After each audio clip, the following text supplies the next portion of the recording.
Hi Aquarius! Kamusta? Welcome back to Pinay Angel Tarot. This is your March kapalaran for Aquarius. General love reading, although baka may mensahe din sa career mo, depende ko anong cards ang lalabas. Kamusta kayo guys?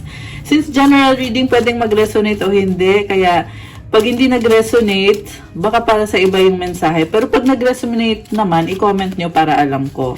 Ready ko lang yung mga cards nyo guys. Kamusta mga Aquarius? Comment present para alam ko nanonood kayo.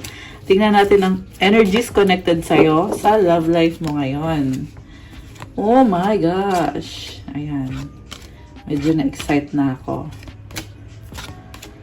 So, nga pala kung kailangan nyo ng private reading, you can reach me sa Facebook page ko, Pinay Angel Tarot. You can also reach me sa Viber or sa WhatsApp para mas mabilis yung transaction. Nasa description box lahat ng contact details ko. Lahat na legit na account ko andito sa ilalim ng video na to. Mag-ingat lang po sa mga scammers. Marami kasing mga fake account gamit yung pangalan at content ko. Kaya para hindi kayo malito sa dami ng mga fake account na kapangalan na kagaya, kamukha talaga ng account ko. Meron din naman, iba kasi ninanakaw yung video ko, iniiba nila yung pangalan. Iba-iba pong klase ng scammer. Reminder lang po ito. Ayan, basta nag-iingat kayo, safe naman po makipag-transaction sa legit na accounts ko na nakalink po dito sa ilalim ng video na to. So, kuha pala ako ng additional na cards. Unang mensahe para kay Aquarius.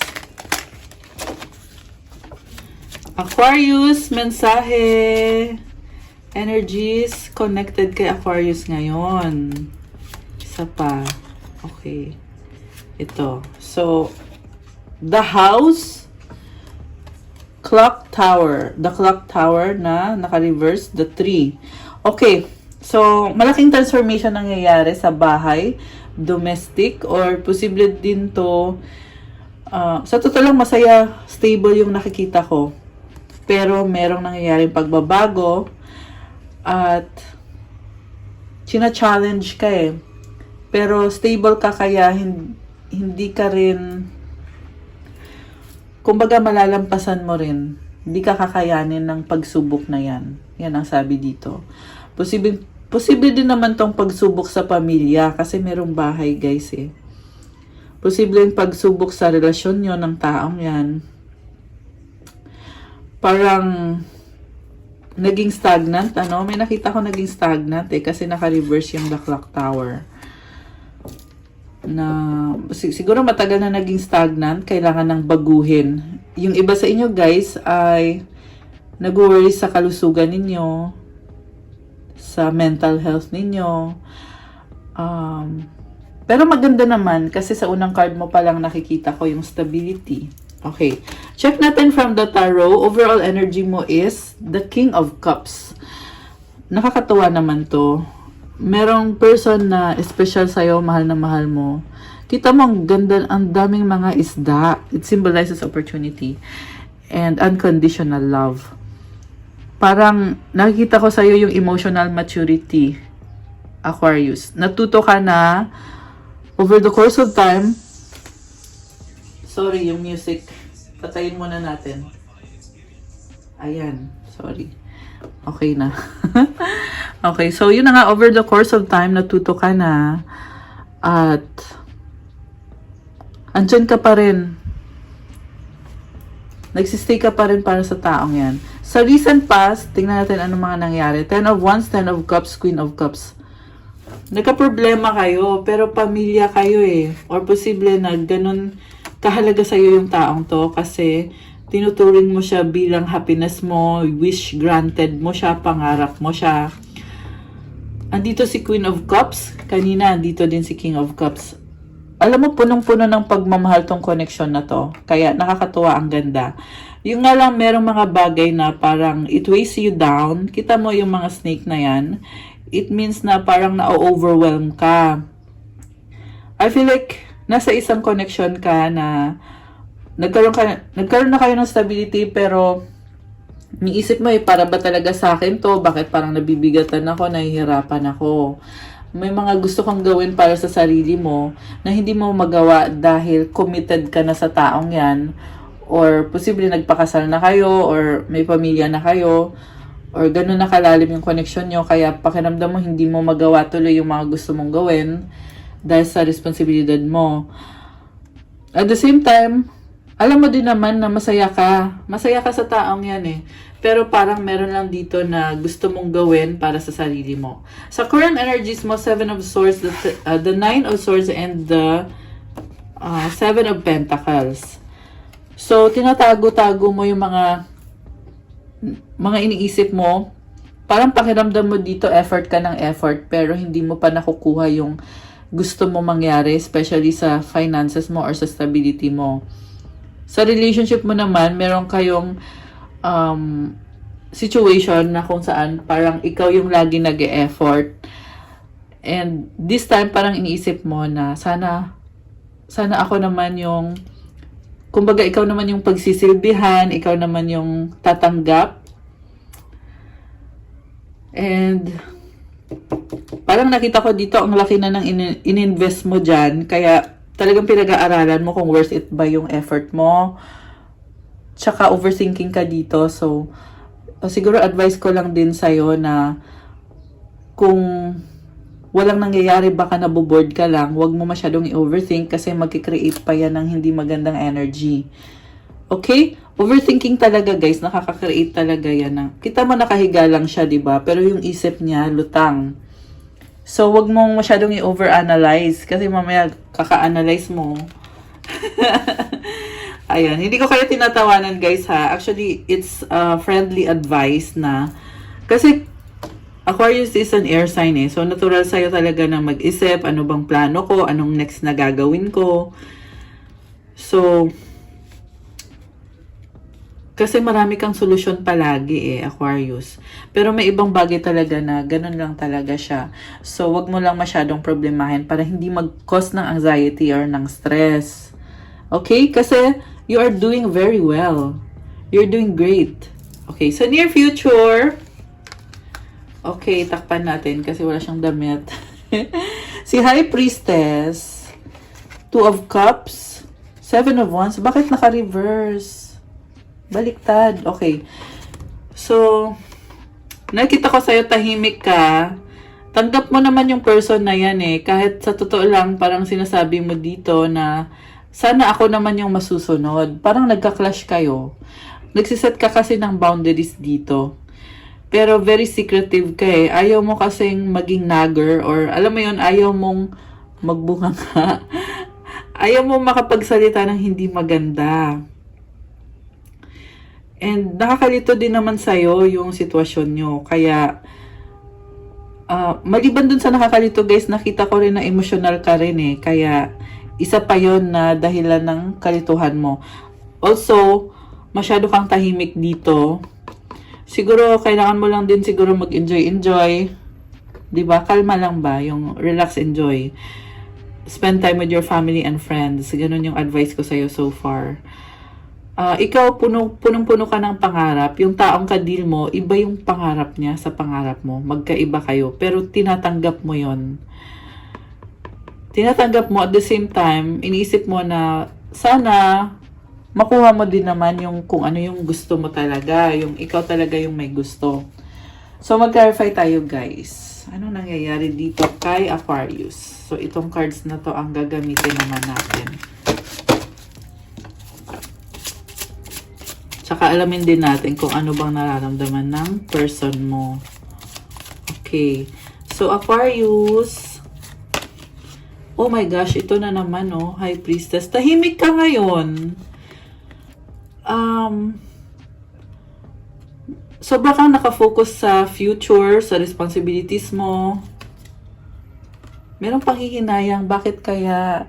Parang chine-check mo yung mga desisyon na ginawa mo sa buhay mo. Tama ba yung ginawa ko? Tama ba na pinili ko tong taong to? Tama ba na nag-invest ako dito? Parang nakita ko dito, gusto mong umatras. Bakit ganon? Ayan. And then, ang lakas ng intuition mo ngayon. So, siguro nagkakaroon ka ng mga realization ngayon na hindi mo naisip dati na ngayon nagkakaroon ng mga mga realization. Okay. So, ano ba ang gusto mo mangyari ngayon? Kasi meron kang mga realization. Ano bang gusto mo? Four of Cups. Hindi ka masaya o hindi ka kontento. Oh my gosh. Knight of Swords. Biglaan to, guys. The Judgment card. Ayan. So, tungkol ulit sa commitment. Isip ka ng isip dito. Emotional eh. Temperance. Parang sinasabi mo dito, sige, titiisin ko to kasi ma-achieve ko din yung happiness na pinapangarap ko. Kaya medyo nakakaramdam ka ng lungkot kasi feeling mo, lahat naman binibigay mo, lahat ginagawa mo, binubuhos mo lahat ng best mo, pero hindi mo pa nakukuha sa ngayon kung ano yung pinapangarap mo. Sa totoo lang, mataas na level ka na ngayon eh. So siguro, reminder lang din for you na i-appreciate mo kung nasaan ka na ngayon. Parang ikaw to, challenge mo yung sarili mo na dapat mas maging better ka pa kaysa sa kung ano ka ngayon. So, medyo bawasan mo yung pressure. Nafe-feel mo kasi medyo may pressure, no? May pressure na dapat maayos ko na to, dapat ganito, ganyan. Tingnan naman natin yung taong kadil mo na sobra mong pinagpapasensyahan. Haba ng pasensya mo eh. Temperance card is also about patience. O, kita mo ito ka may burden ka, pero pinagpapasensyahan mo, tinitiis mo. Meron ditong strength card sa bottom of the deck. You have inner strength. Sa totoo lang, nakukuha mo lahat ng manifestations mo. Kaya, meron kang bagong manifestation. Ang sagot sa'yo is yes naman, makukuha mo. Syempre, as long as gawin mo yung best mo. Ayan, nakakatuwa. Okay. Ayun may manifest ka. Dito ulit yung infinity symbol. Sobrang busy mo nga eh. Ayan. Juggling, manifesting, creating. Okay.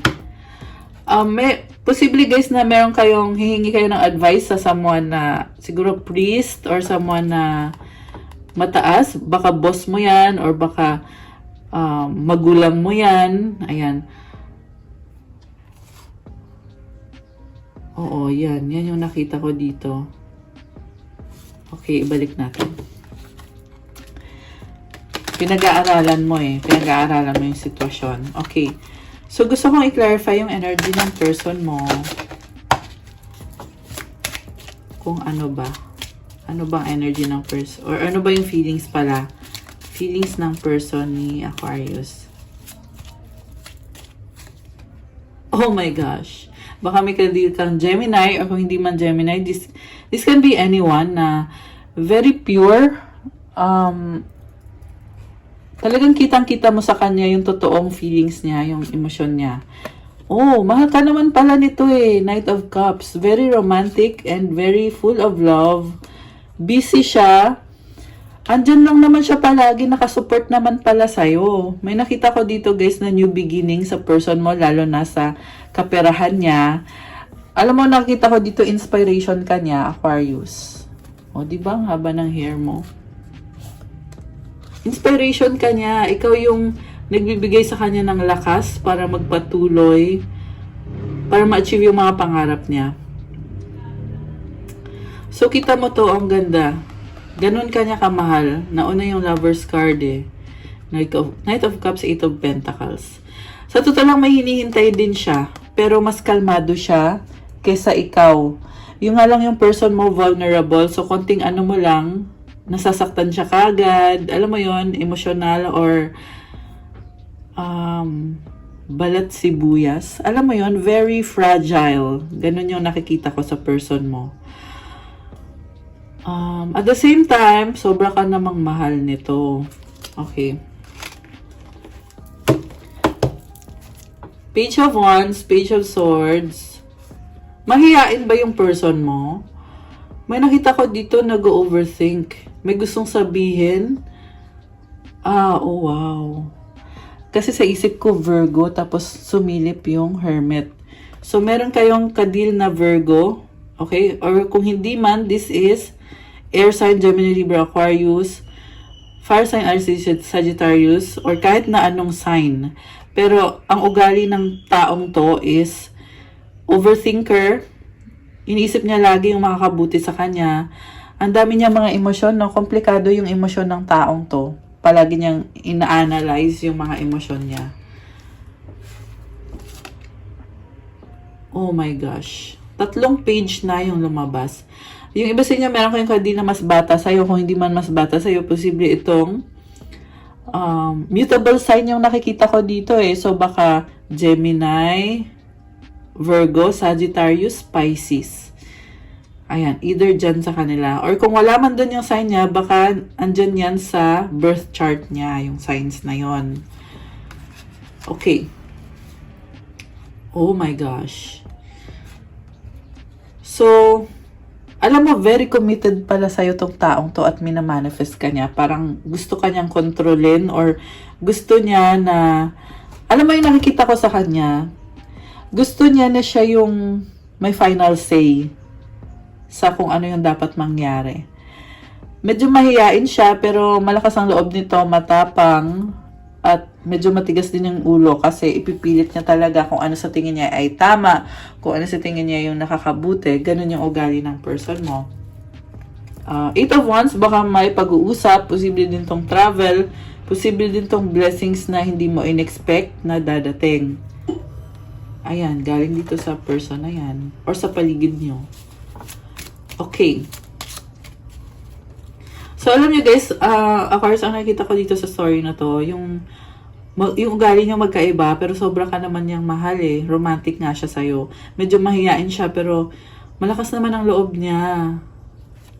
Tsaka parang gusto niya na siya yung dominante, no? Parang ganon. King of Pentacles, Six of Swords. Okay, so parang nakita ko dito umiiwas sa confrontation or sa away. Oh my gosh, Emperor. Wow. Whew. So, sabi ko nga sobrang mahal ka nitong taong to. Bakit problematic? Alam mo, nakita ko dito, this is the kind of person na ilalaban niya yung connection nyo, pero merong malaking problema sa inyong dalawa na kaya din siya nasi-stress. Kaya parang feeling mo sa kanya, ba't hindi niya ipaglaban yung sitwasyon nyo? Kasi para sa kanya, ang laki ng problema eh. Hindi naman sa wala siyang emosyon, pero talagang na-overwhelm siya sa problem. Roles can be reversed. Pwede din naman na ikaw to. Ang nakita ko dito, someone na alam niya kung anong gusto niya. Yung nga lang, merong malaking balakid dito. At the same time, merong lumabas naman na bagong simula na pag naayos na to, kung ano matong balakid na yan, magiging okay naman. Kasi invested siya eh. Invested siya sa connection na to. Invested siya sa'yo. Di ba ang haba ng hair mo? Willing naman siya. Pero guys, hindi madali sa kanya. Pero oo, willing naman siya na makipag-compromise, makipag-ayos. Sa totoo lang, meron nga kayong reconciliation card sa near future. Posible sa current nyo, hindi talaga kayo okay. Pero alam nyo din naman na eventually magiging okay kayo ulit. Pero at the same time, nag-hold back si Aquarius eh. Parang sinasabi ni Aquarius, oo, kaya kitang tanggapin. Pero ilalaban ko pa rin naman kung ano yung gusto ko para sa sarili ko. Meron talagang feeling na parang hindi makontento. Hindi ko yung sinasabi para sumama yung loob nyo ha. Sinabi ko lang kasi yan yung lumabas na cards eh. Na parang tanggap mo siya, tanggap ka din niya. Mapapatawad mo din naman siya eventually. Pero andun yung feeling mo na parang you want something better. Oh, ayan, lumabas ulit oh. Kakasabi ko lang nito eh. Kasi ito yun no, Seven of Wands. Lumabas to sa near future na card. Tapos ito, nabunot ko siya ulit. Ito yung sinasabi ko sa'yo na parang, kumbaga, oo, tanggap kita, pero I have to set boundaries. 19 on the clock. Ayan, may angel numbers. So, I have to set limitations and boundaries. Kasi kahit naman na committed tayo, yung iba nga ay mag-asawa na nga eh. Kahit na mag-asawa tayo or tayo na, pero may mga boundaries din ako para sa sarili ko na sana dapat irespeto mo rin dahil tinanggap kita, kailangan irespeto mo yung boundaries ko. 'Di ba? Kumbaga merong kondisyon na okay, sige tanggapin kita pero hanggang dyan ka lang ha, parang ganon. Knight of Wands, Ten of Pentacles. Wow! Ganda naman ito. Sa totoo lang, kung tanggap niya ikaw, ang nakita ko dito, paglalaban mo yung partnership nyo, yung legacy nyo, may nakita kong bahay, may nakita ko na parang busy ka, nag-enjoy ka, and lagi ka ding nakaabang sa kanya na parang titingnan mo, mahal ba talaga ako nito? Kasi baka mamaya, bigay ako ng bigay. May ganong feeling pero at the same time, I see you taking a risk, taking the leap of faith na itatry mo pa rin na mag-workout kayo. Kahit na parang sa isip mo, nag-iisip ka na mahal ba talaga ako nito? Five of Wands. Ayan, nagka-clash. Pero kasi masaya ka Queen of Cups, Three of Cups, may celebration. Oh my gosh. Bakit may nakita akong ibang babae dito? So, posible itong pagsiselos, okay? Na kumbaga may nakita kang may ibang person na involved dito, kaya pinag-iisipan mo na ng masama or pinag-iisipan mo na baka merong, alam mo yon, nag-entertain ng thoughts. The moon, kaya ka nalilito. Kasi may napansin ka na may iba siyang kausap, or may ibang taong involved dito, kaya iniisip mo, talaga bang loyal sa akin to? Kaya ka nagkakaganyan dahil sa takot. So guys, again, pagsiselos yung lumabas dito Ayan, so, minsan kasi yung sobrang pagsiselos nakakasira talaga. Kaya nga sa relasyon dapat may tiwala, 'di ba? Pag wala kasing tiwala, hindi siya mag-workout Ang hirap. Ayun. So, ang advice ko siguro sa'yo sa reading na to, you have to be more trusting. Kasi pinasok mo yan nag-commit ka dyan, ibig sabihin, ibibigay mo yung tiwala mo. Four of Swords, gusto mo ng peace of mind, gusto mo ng healing, clarity. Oh, wow! Guys! Makukuha mo yung clarity at yung healing. Andito yung Sun, Sun is about clarity. New beginning din yan. 22, oh my gosh! So, ayan, na-amaze talaga ako pag napapatingin ako at nakakita ko ng angel numbers kasi alam ko na kasagutan yun sa katanungan mo. So, 22, number 8 yan, pero 22 is equivalent to number 4 din, kaya balance and stability yung nakikita ko dito. And again, like I said, merong bagong simula, Ayan, clarity. Ayan. So, siguro na-realize mo na silosa ako. Negative thinker ako. Parang ganun. Eight of Cups and the King of Cups. Oh my gosh. Alam mo, actually, nakakatawa ito kasi nakita ko dito nagtatampo ka Ayan. Kasi sobrang mo siyang mahal. So, tumalikod ka, Pero kahit tumalikod ka, mahal mo siya. Ayan. Ace of Pentacles, new beginning. Siguro sinasabi lang dito, pwede ka naman tumalikod, you need some space to enjoy your life na separate dun sa relationship nyo. Ayan. Tampuhan. Ayan kasi, nag-overanalyze, nag-overthink.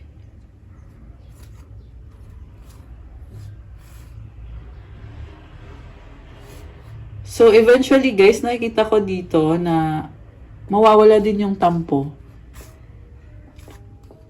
Struggle siya, hindi siya madali, syempre. Pero eventually, magbabago ka Lumabas yung universe na card dito, Ayan. So, basta take nyo lang yung advice ko, don't dwell too much. The reason kung bakit ka ganyan, kasi bigay todo ka Ayan, kita mo yan, Talagang inaalagaan mo yung relasyon nyo, very practical.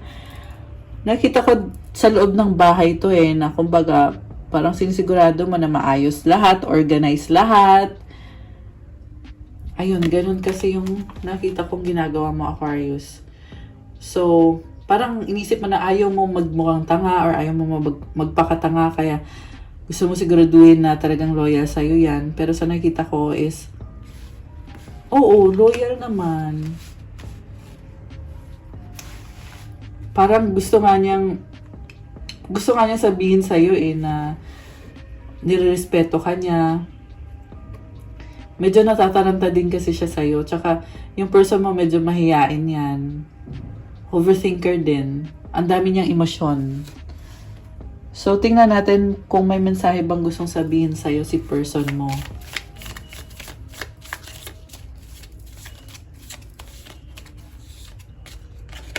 Oh my gosh.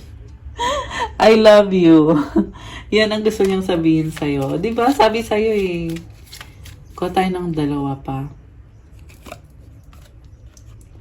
Everything reminds me of you.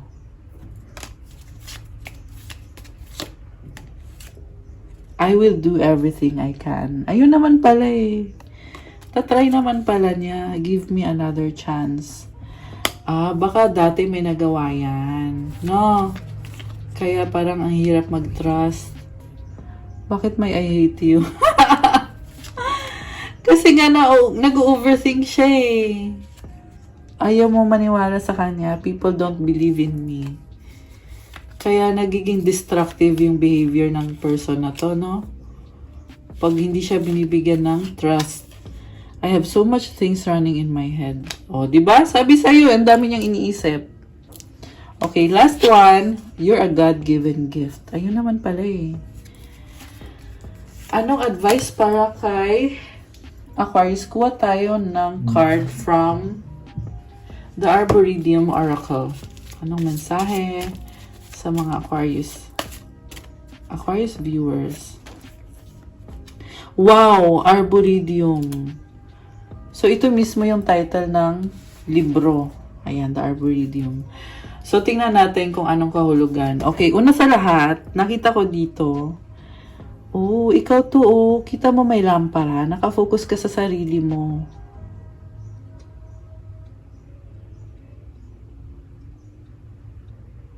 Grabe to, guys. Nakita ko dito, you are full of wisdom and enlightenment. Aquarius. Kumbaga, sa dami ng mga nangyari sa buhay mo, sa paligid mo, ito ka ngayon nag-a-analyze, ano ba yung makakabuti sa akin?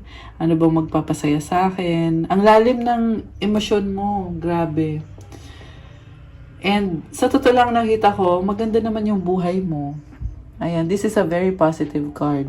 Basahin natin galing sa libro.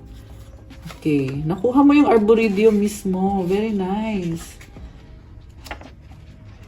Okay, hanapin natin muna kasi ito. Okay, so ito yun. Basahin natin. Mahaba to eh, pero yung sa dulo lang babasahin natin.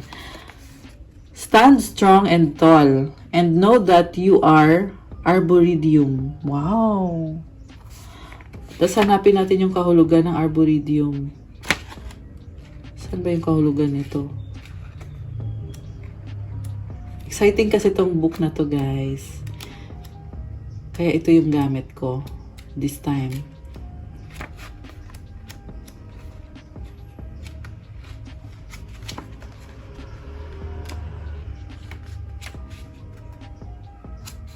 Ay, hindi ko. Walang meaning. Walang meaning.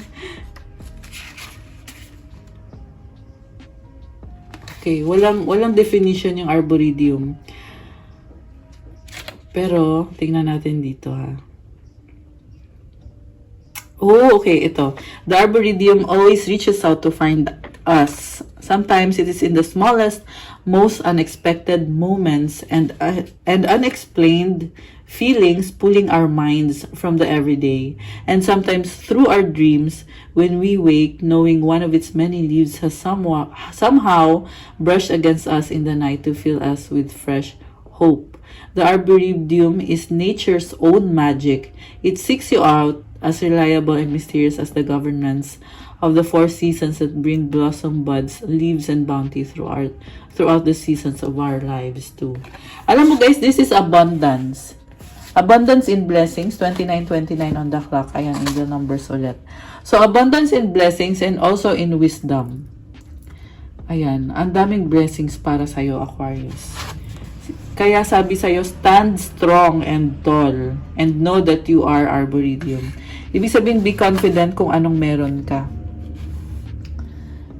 Ayan, you are very strong, you are full of abundance.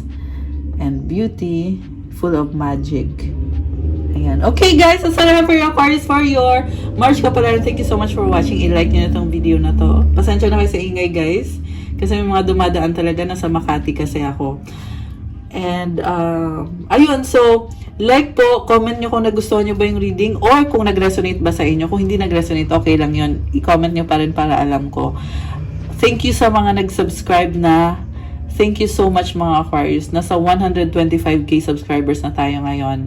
And sa mga bago, welcome po sa channel. And please subscribe para mag-notify sa inyo guys every time na may bago akong videos.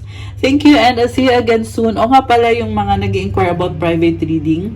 May bayad po yung private reading. Message lang po kayo sa Facebook page ko, Pinay Angel Tarot, or sa Viber or sa WhatsApp para mas mabilis.